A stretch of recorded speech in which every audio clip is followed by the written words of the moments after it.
Hello everybody, this is Baragon301 with the first episode of my new little series called My Crappy Opinions. Essentially, I'm going to be stating my opinions on different kaiju-related things, like what I think of different movies, or who I think will win in a fight between two kaiju, or just my opinion on kaiju, like a particular kaiju, stuff like that. So I've decided for my first episode, I will do it on a pretty current topic in the Godzilla community, the Godzilla anime trilogy, and just my overall opinion on it. Now, when it comes to the anime trilogy, there are three types of people: people who either adore the films, then there are the people who absolutely despise them, and then there are the people who kind of think they're okay. I'm in between okay and then downright awful. So let's just dive in with the first film, Godzilla Monster Planet. Now, this film feels the most like a Godzilla movie out of all three of the movies. But it's also the worst one out of the three. The biggest problems with it is its bad characters. Now, if you're new to the Godzilla fandom, and you may be thinking, well, don't you just watch the films for the kaiju action? You don't care about the humans. Most Godzilla movies have bad humans anyways. No. The best Godzilla films, or just kaiju films in general, have good characters, like the Gamera Trilogy, Godzilla against Mechagodzilla, Son of Godzilla. I'll get to that one in a future video. The original Godzilla. Just the best kaiju films, like King Kong. I watched the Peter Jackson one. The characters in that were very good, very top notch. Anyways, the best kaiju films have great characters.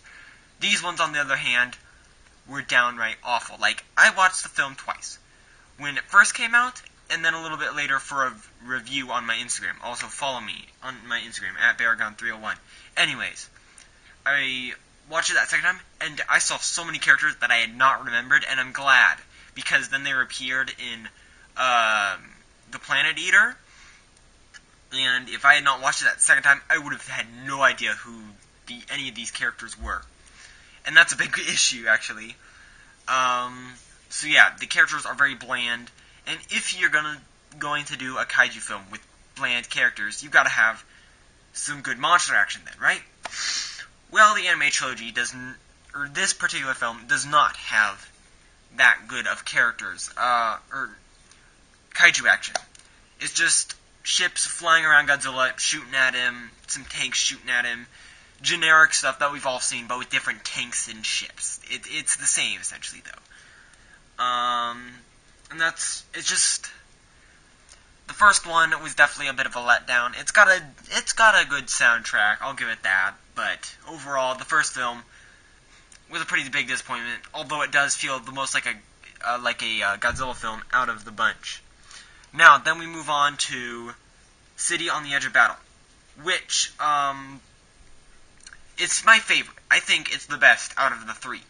Now, it's got some problems. First off, best thing that it does, it has good characters. A lot of the characters feel a lot better in this one. Yuko, Haruo, the alien dudes, Sans Man, Martin, they all feel like good characters.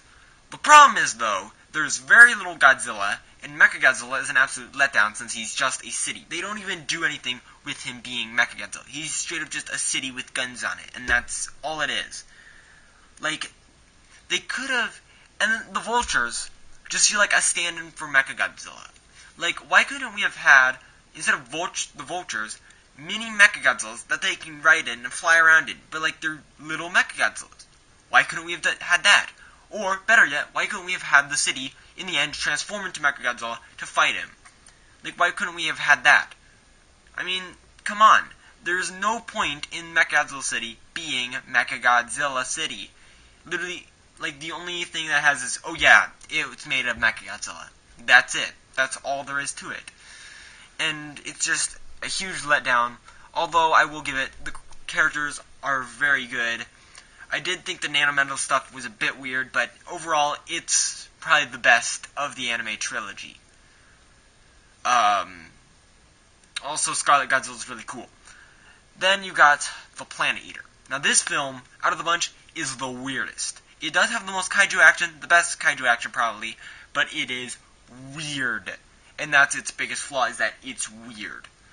The stuff with the Exif aliens, whatever they are, is weird. The stuff with the bug people who worship Mothra is weird. It's just a weird film. And then you've got a pretty letdown of a final battle between Godzilla and King Ghidorah, which ends up just being the main character of Haruo screwing around in a dream. Oh yeah, and Mothra shows up for 5 seconds. And the design looks cool, but it's just a black silhouette.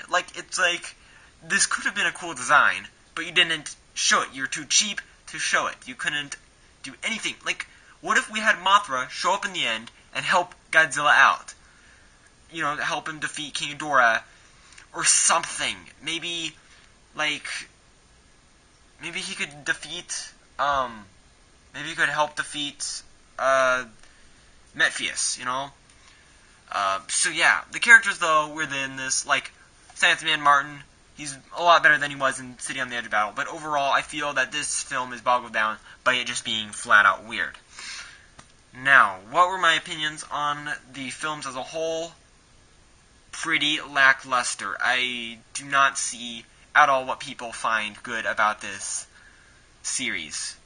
And there's two big factors with it. The first is something that the Omniviewer said, where it's being different for the sake of being different. It does nothing new with them. Godzilla being a plant, nothing. It's pointless.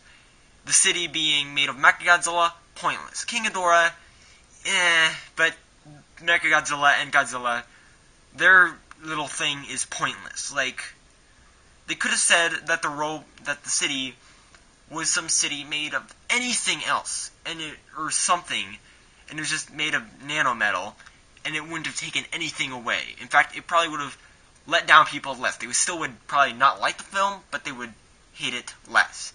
And then Godzilla being a plant, absolutely nothing. It does nothing. It affects nothing. The other problem is a should've, would've, could've.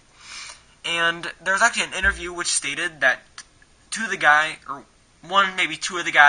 who actually were Godzilla fans had all these cool ideas, like the city actually transforming into Mechagodzilla to fight Godzilla, and the Exif-aliens wearing like glasses. Like, those are all neat little ideas. But apparently one of them decided not to do that, and Toho directly stated that they did not want very many fights in this, which is the stupidest thing ever. Like, they wanted to focus on characters, but this is a Godzilla film. Now, yes, the best Godzilla films have good characters, but they've also got decent monster action. These, they end up having lackluster characters with little to no monster action, and that's probably the biggest problem with it. So, that is why I think that the anime trilogy is very bad. Now, is it as bad as something like Godzilla's Revenge, Raids Again? No. Although, I think I'd rather watch those films than these films. Because these films are weird. And another thing you can't do with these is watch them you can't just go and watch City on the Edge of Battle, you know? You've got to, like, practically watch them all in order. And that's another big problem with it. Like, a good kaiju trilogy, like the Gamera one, you can watch those films, and you need the slightest little bit from the last one. Now, this was originally supposed to be like a mini-series, which would have actually helped the series out a lot better, but since they didn't do that, it ends up boggling the whole thing down quite a bit as well. So, thank you all for joining me.